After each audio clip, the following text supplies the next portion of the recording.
What a body, huh, Sergeant? Strangest I've ever seen.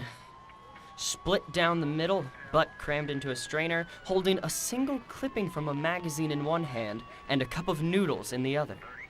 It has to mean something, doesn't it? It's gotta, but I don't have a diddly darn clue what. Sergeant Prescott, they're sending over a specialist, one of the best on the force.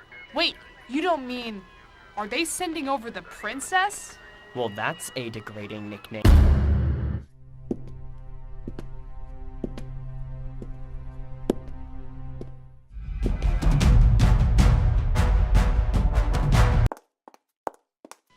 Give me the lowdown, Sergeant. Oh my gosh. You're the princess from The Princess and the Pea. I read that like all the time as a kid. My name's Prescott. I'm such a huge fan. Oh, so we got ourselves a fanboy here, huh? Just to be clear, I left that life of luxury and impromptu musical numbers with forest animals a long time ago. So mind your P's and Q's, Sergeant Prescott. I get it. Peas. like peas? Like the one you slept on? If you make any more pea puns, I will slap you. Wait! Strained split pea soup. What? Strained split pea soup. This was meant for me. And so, the princess agreed to take the case with Sergeant Prescott and headed home to ponder over her next course of action. Where were you? Dinner was served 2 hours ago. Sorry, babe, work ran late. Work always runs late. You're never around for our family anymore. It's just the card that was dealt to me, Toots. I didn't choose this life. This life chose me. You've changed, Princess, ever since you got that detecting job of yours. And look where we are now. We've been thrown out of the palace with nothing but the shirts on our backs. The only place we can afford is this house, right on top of the San Andreas fault line.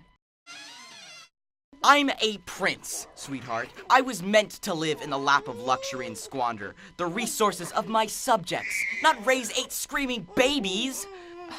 They need me on the force, Prince. And I'm the one bringing home the bacon here.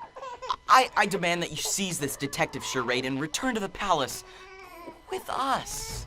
Say hi to the queen for me.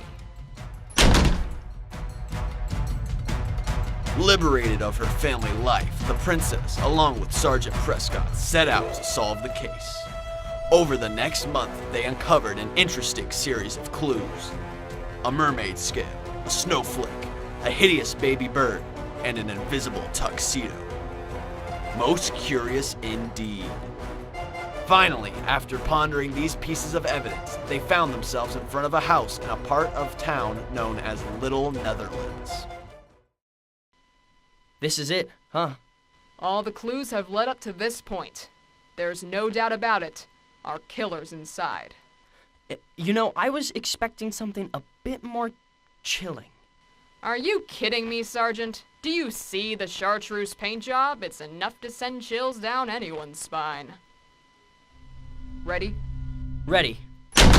All right, perp, tell us what you know about the murder of... Hans Christian Andersen! Wait, what? No, that guy wasn't the one that got... No, that is Hans Christian Andersen. Who? Hans Christian Andersen. He's the guy who wrote the story about you. Wait, who wrote a story about What me? made you do it, Hans? Why'd you kill that innocent man?